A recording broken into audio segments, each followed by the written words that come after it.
estructurar e impulsar la agencia precisamente para que esos contenidos lleguen a los ciudadanos.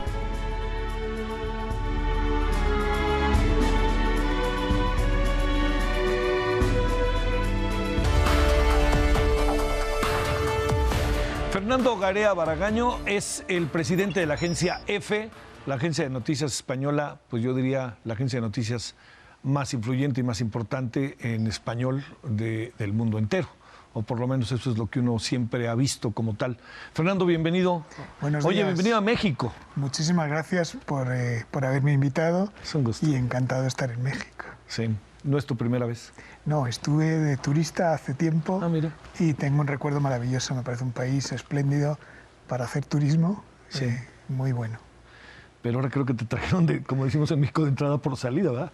Bueno, de trabajo, porque estamos en el empeño de reestructurar la agencia, de impulsarla, y no hay sitio mejor por donde empezar que México, precisamente, sí, para que sea desde México que lidere en toda América en este impulso que estamos dando a la agencia, y como tú dices, es bastante impresionante los números de las cosas que hace. A ver, en este mundo, que es un asunto que ustedes se han de preguntar y ha de ser tema seguramente en su reunión ahora, ¿qué hacer una agencia de noticias cuando de repente la información fluye de una manera brutal, ¿no? Y ya a veces no importa ni cuál es la fuente de la información. Pues mira, la respuesta es adaptarse. Y luego, como decía un jefe que yo tuve hace mucho tiempo, en caso de duda hay que hacer periodismo. Es decir, si, como tú dices, la información es muy difusa y corre por muchos sitios y no siempre es cierta, lo que hay que hacer es hacer periodismo para desentrañar cuál es la verdad, qué es lo cierto. Y EFE tiene la enorme ventaja de que durante muchos años ha hecho periodismo con mucho rigor. Yo creo que en las redacciones hemos escuchado siempre aquello de esto es así porque lo dice EFE. Sí. Y ahora el gran reto es mantener esa posición de rigor, que sea cierto lo que dice EFE, y adaptarnos a nuevos contenidos y a los nuevos ciudadanos, porque han cambiado mucho en estos años. ¿Cuánto tiempo llevas, Fernando, al frente de la agencia? Llevo desde el mes de julio. ¿De julio? Julio. No es mucho tiempo. No, poco tiempo. Sí. El tiempo justo para darme cuenta de la enorme responsabilidad que asumo. Sí, sobre todo porque yo siempre había hecho información política, análisis político, he participado en programas de televisión, de tertulias, de análisis, pero digamos que no había hecho gestión. Y ahora me encuentro al frente de aproximadamente 3.000 personas, 3.000 periodistas en todo el mundo. En todo el mundo. A ver, déjame plantearte, digamos, ya ves que México tiene Notimex, ¿no? Pero estas grandes agencias, pocas se conservan, da la impresión de que se fueron ahí diluyendo. A ver, primero, ¿a ti quién te nombra? ¿Cómo funciona toda esta estructura? Y también qué tanto apoyo tienes como agencia, porque podrás ser muy influyente, pero luego no sé si dependa de las acciones políticas, del Congreso, en fin. Bien. Pues mira, EFE es una agencia pública, de capital público. Está bien. El nombramiento lo propone el gobierno. A mí me propuso el gobierno. Hay que ir al Parlamento a comparecer, explicar cuál es tu programa y se vota, pero no es una votación vinculante porque en todo caso eres nombrado.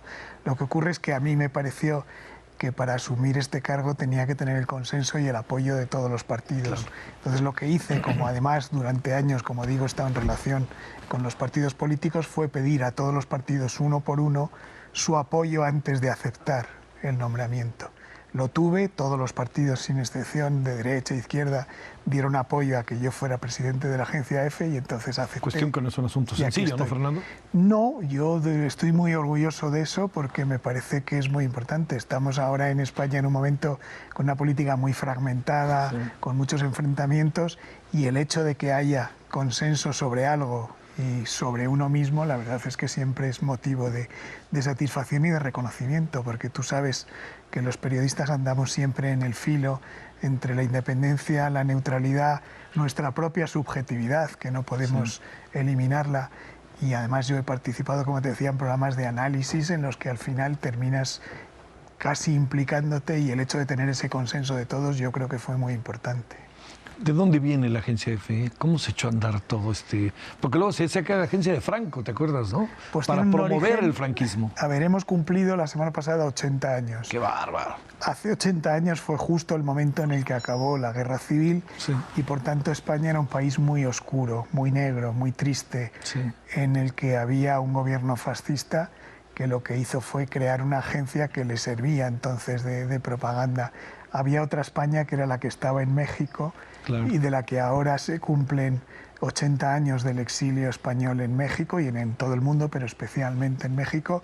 Y de hecho, para que sirva para ver el cambio y lo que pretendo hacer en la agencia, vamos a hacer un programa intenso de actos para recordar a aquellos españoles que se tuvieron que ir huyendo de la guerra y del fascismo hacia México. Entonces el origen que tiene es ese, lo que pasa es que luego ha ido evolucionando como una agencia que ha servido de vehículo entre España y América, ha servido para dar un tratamiento de las noticias y de la información en español, que ha sido muy importante. Yo creo que en este momento aproximadamente una cuarta parte de la información internacional que se publica en medios en América procede de EFE. Tenemos unos 900 medios de comunicación clientes en toda América y yo creo que sirve para conservar el español.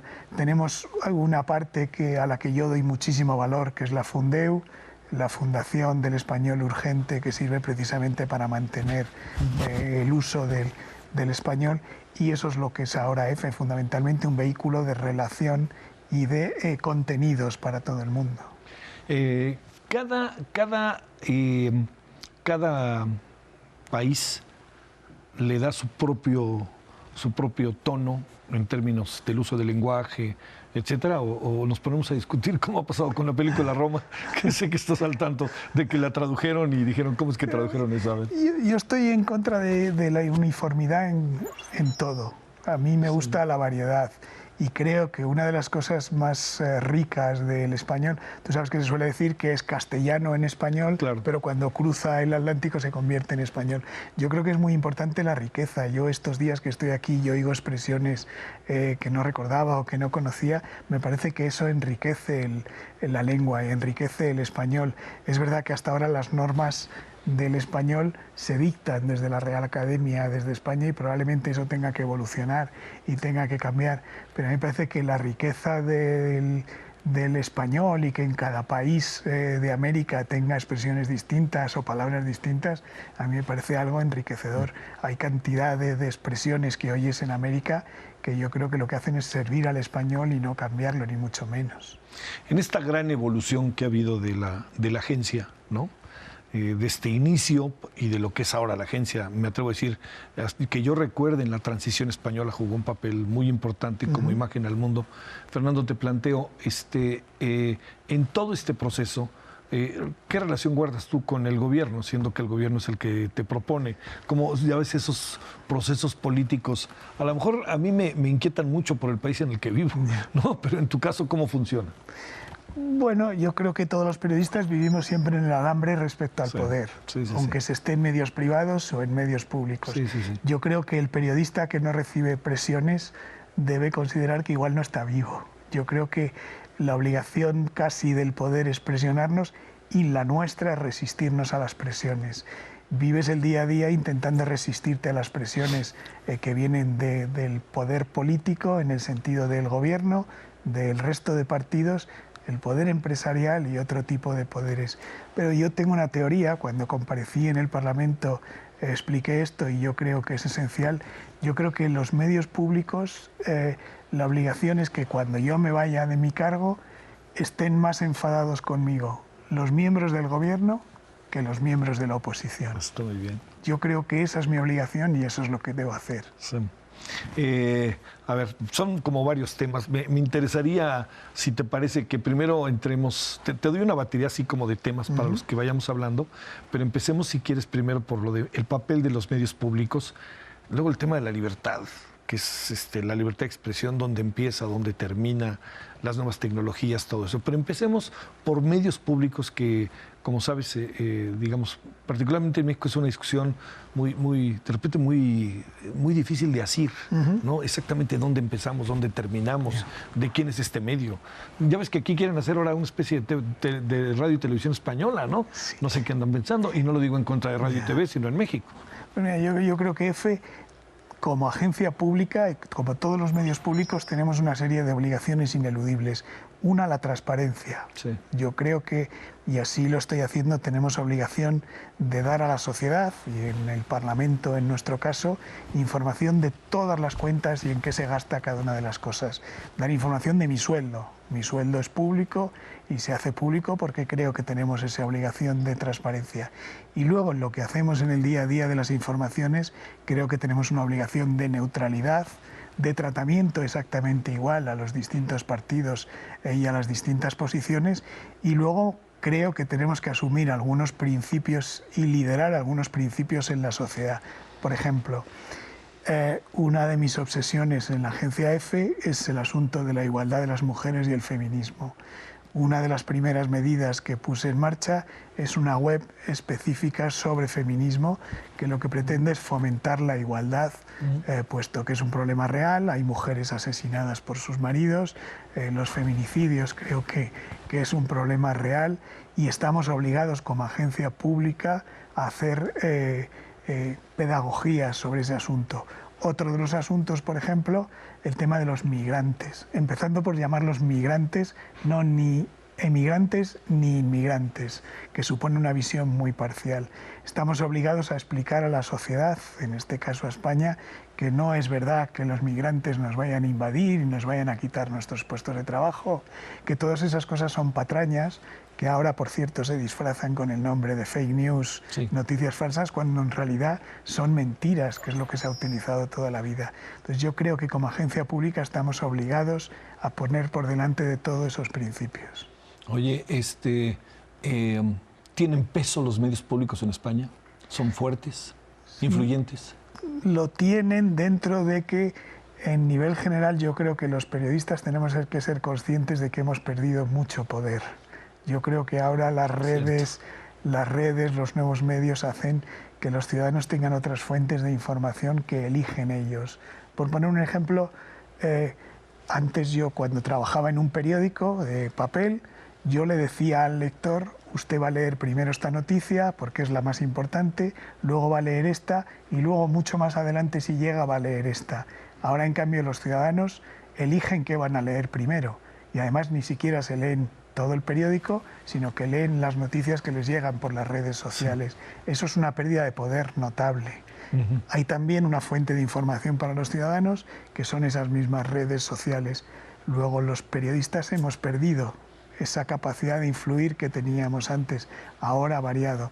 Los medios públicos en España están sometidos un poco a la controversia pública, por eso era tan importante lo que decía antes del consenso sobre mi nombramiento, y lo que ocurre es que sí han podido resistir la crisis económica que ha afectado mucho a los medios privados en España.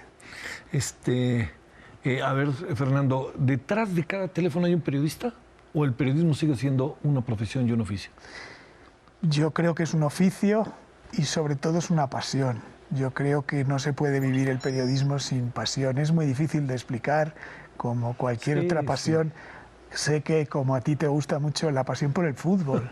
Ya sé que es una comparación un poco, como a los dos, ¿no? Un poco temeraria, pero sí, yo creo que la vida se tiene que vivir con pasión y el periodismo especialmente. Es decir, el periodismo, yo durante años cuando hacía noticias, escribía noticias, hay una sensación que sientes por la noche cuando sabes que tu noticia va a salir publicada al día siguiente, que es la de subidón, decimos en España, no sé si se entiende lo que es, como de nervios, como de temblor de piernas, y al día siguiente la satisfacción que sientes cuando se ha publicado esa información tuya no es comparable con nada, por lo menos desde mi punto de vista.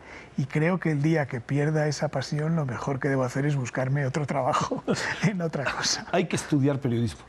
Hay que estudiar Y si se puede estudiar periodismo, mejor, pero hay que estudiar mucho. Yo creo que cuanto más te especialices, cuanto más leas, cuanto más visión del mundo tengas, mejor. Mira, por ejemplo, EFE tiene una cosa que yo admiro muchísimo porque nunca he podido hacer, que es la red de corresponsales. Sí. Yo me encuentro con periodistas que en su vida profesional han estado en 20 delegaciones distintas, en el Cairo, en Tokio, en China, en México. Yo creo que eso enriquece a la persona y a los periodistas como ninguna otra carrera enriquece, y a mí me parece fundamental, e insisto, yo creo que es uno de los patrimonios esenciales de EFE. La libertad de expresión es un tema, es una discusión que por ningún motivo debemos soslayar. Tenemos que estar cotidianamente en ella. Carlos Payán, que dirige mucho tiempo el periódico La Jornada, decía que la libertad de expresión a la usanza zapatista es de quien la trabaja. Pero la pregunta es, ¿ese es un tema que podemos decir que ya está dado o qué pasa en él? No, yo creo que no hay que resignarse ni hay que relajarse ni un minuto mientras se es periodista. La libertad de expresión y de información siempre está amenazada porque siempre hay un poder que no quiere que tú publiques algo. Sí. Cuando digo un poder me refiero no solo a un poder institucional, un gobierno, puede ser un poder económico, puede ser un grupo de presión, puede ser determinada empresa que quiere que no se publique algo. Yo creo que todo eso termina amenazando la libertad de expresión y por eso tenemos que estar muy vigilantes. A la libertad de expresión y de información también le afecta lo que hablaba antes de las mentiras. Es decir, el hecho de que se cree sensaciones entre los ciudadanos que no son ciertas, eso amenaza también a la libertad de expresión y de información. Esta parte que tiene que ver con la relación, lo defines muy bien, esta parte, cuando yo dejé de ser director de EFE, dónde quiero que estén enojados conmigo y dónde no, ¿no? Pero, a ver, esta situación de la relación que guardan los periodistas con el poder. Ya no pienso solo en la agencia EFE, pienso cuando salías en las tertulias, que a lo mejor al día siguiente te hablaba Pablo Iglesias o te hablaba alguien y un poco uno acaba hasta mimetizándose con lo que a uno le dicen. Esta parte, ¿cómo manejarla? ¿Cómo la ves, Fernando? Pues yo creo que con rigor. Es decir, yo creo que si eres crítico contra un político, en este caso, ya que me pones el ejemplo, contra un político con rigor, ese político te va a respetar. Si eres crítico sin rigor, ese político no te respeta y ya no te sirve ni como fuente de información, ni como relación, ni como nada.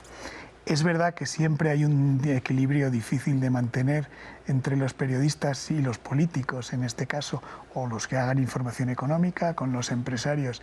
Ya sabes el dilema ese famoso que hay de los erizos, es decir, los erizos entre sí, si se apartan mucho, se mueren de frío, pero si se acercan mucho, se pinchan y se matan entre ellos. Claro. Pues con los políticos y los periodistas pasa algo parecido. Se trata de encontrar el punto justo en el que ni nos pinchemos entre nosotros, ni nos muramos de frío porque no tengamos fuentes ni tengamos relación con ellos. ¿Cómo le hace un país tan entrañable como España para vivir un año sin presidente? Bueno, creo que ya llevamos más de un año. Sí, más tiempo, ¿verdad? Creo que es más de un año, ¿no? Bueno, ¿cómo le hizo, pues? Pues mira, estamos en un proceso de crisis política, pero yo creo que casi mundial. Yo creo que la globalización nos ha alcanzado a eso. No sé quién decía que la crisis es cuando lo viejo no termina de irse y lo nuevo no termina de llegar. Pues estamos en algo parecido. Hay una crisis de la política según se hacía tradicionalmente. Eso ha cambiado. Los partidos en España tradicionales, Partido Popular, Partido Socialista Obrero Español, digamos que están en decadencia y han surgido otros partidos, pero que no han terminado tampoco de sustituirlos y, por tanto, los españoles siguen buscando otros partidos a los que asirse, en definitiva, y a los que votar. Entonces estamos en esa situación de incertidumbre, de no saber qué hay al otro lado. Lo que ocurre es que a los periodistas las situaciones de incertidumbre nos encantan. Sí, no, es donde ganamos, ¿no? No hay nada peor para nosotros que los momentos aburridos. Sí, claro, sí. O sea, el que va a pasar y que esté alguien en líos. Que haya algo que contar. Sí, que haya algo que contar. Y ustedes ahora en México creo que están en una situación parecida. Ya sabes, tenemos a un hombre que todas las mañanas nos tira un rollo, como decimos en México, y ya tuvimos para todo el día, ¿no? ¿Qué más podemos pedir? Sí. A ver, este tema que es tan importante, Fernando, que al inicio, que de hecho era la parte inicial de la conversación, que es el tema de las redes.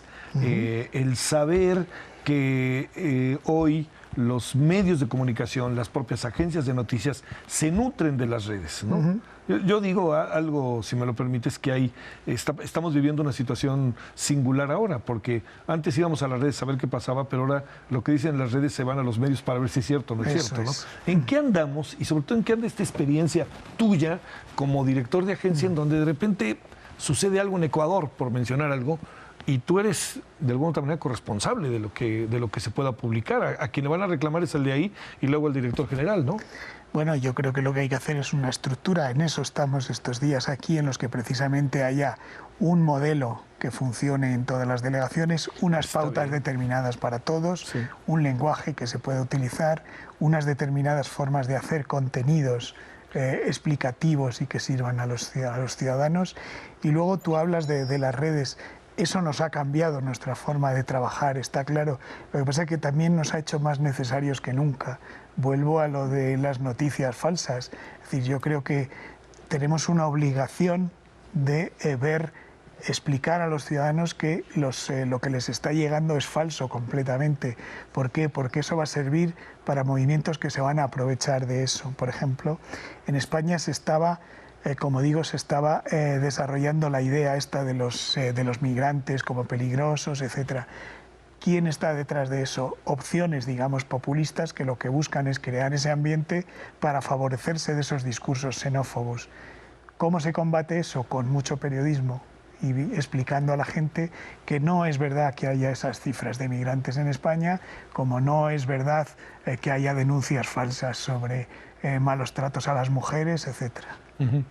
Se están acabando los periódicos, los kioscos que tanta nostalgia me traen a mí y supongo que a ti. En México les llamamos puestos de periódicos. Sí. Ahora ya venden otras cosas, ya no venden necesariamente periódicos. Esta parte, siendo con toda esta tradición que tiene España, en donde incluso los propios puestos de periódicos son una especie de parte de la decoración de las ciudades. A ver, esto, Fernando, ¿cómo lo ves? Pues es una pena. Yo he trabajado en muchos periódicos, en El País, El Mundo, Público, etcétera, y te crea mucha nostalgia. Sí. Pero yo creo que no nos podemos lamentarnos por lo que fue. Yo creo que estamos en un momento justo al borde del precipicio, no sabemos lo que hay detrás, pero igual lo que hay detrás está muy bien. Es decir, yo creo que estamos en un momento para el periodismo muy similar a lo que supuso en su momento la imprenta. Estamos en una revolución en la que cambia el modelo de negocio, en la que cambia la forma en la que los ciudadanos acceden a la información y a las noticias, y yo creo que lo que debemos hacer es adaptarnos a eso y buscar cuál es la mejor manera de hacerlo. Que las webs, los periódicos tienen el enorme reto de saber cómo rentabilizar eso. La publicidad en Internet es muy molesta, no te gusta cuando sale, pero al mismo tiempo los ciudadanos tampoco quieren pagar por tener acceso a esas webs para verlo. Bueno, pues yo creo que lo que debemos hacer los periodistas es ofrecer productos de calidad, o sea, información correcta, para que los ciudadanos tengan necesidad de consumir esos productos. Ese está siendo el lío del mundo entero, supongo yo, ¿no? ¿Lo alcanzas a ver en otros países de Europa? Sí, en todos los países hay distintos experimentos que se buscan de cuál es la salida para el periodismo escrito, el periodismo de papel y qué es lo que hay que hacer. Y hay experiencias muy interesantes que están funcionando y cómo en algunos países sí que hay personas dispuestas a pagar por esos contenidos. Yo creo que además se han roto las barreras, es decir, informaciones que en México puedan afectar a determinados estados. Yo supongo que desde Estados Unidos personas que proceden de esos estados las consultarán y las verán, mientras que antes no tenían opción de verla en papel y ahora sí que pueden verlo. Es decir, yo creo que esta nueva revolución industrial ante la que estamos, yo creo que sí que ofrece muchas posibilidades interesantes, pero tenemos que estar listos. Sí. A ver, ¿y qué estás haciendo exactamente en México, Fernando? Tomando en cuenta que está aquí toda la agencia, por decirlo de alguna manera, los representantes de la agencia F de América Latina, Estados Unidos, ¿están por acá todos? Están reunidos los delegados de América. ¿Delegados son como directores de las...? Son como embajadores de la agencia en cada uno de los países. Ellos dirigen la redacción, el trabajo periodístico y también la gestión en cada una de las delegaciones. Nos hemos juntado precisamente para ver qué podemos hacer nuevo, qué productos y contenidos informativos podemos ofrecer a los clientes, qué es lo que nos demandan los periódicos o los medios de comunicación, si debemos hacer más contenido multimedia, es decir, ahora lo que se nos pide sobre todo, más que texto, que es lo que ha hecho siempre la agencia EFE muy bien, es vídeos. Claro. Hay que tener en cuenta que ahora la mayoría de la información todos la vemos a través de lo que ustedes llaman el celular. Sí, sí, del móvil. Claro, eso es. Entonces tenemos que adaptar nuestros contenidos todos, también las cadenas de televisión, supongo, sí, a lo que la gente ve en el celular. Eso hace que, por ejemplo, igual los vídeos no tienen que estar locutados, sino que tiene que estar con letra, con subtítulos, precisamente porque la gente lo ve en una oficina o en un transporte. A eso es a lo que nos tenemos que adaptar y eso es lo que estamos viendo estos días, ese proceso de reestructuración de la agencia. Oye, ¿cuántos departamentos tiene la agencia en todo el mundo? ¿En cuántas naciones se encuentra? Pues mira, estamos en 180 ciudades, lo cual es mucho. Sí. Y como te decía antes, una responsabilidad enorme porque sí, que sí, ¿no? Lo que se hace en Ecuador, en Tokio, en Bangkok o en Lisboa, de eso soy yo responsable.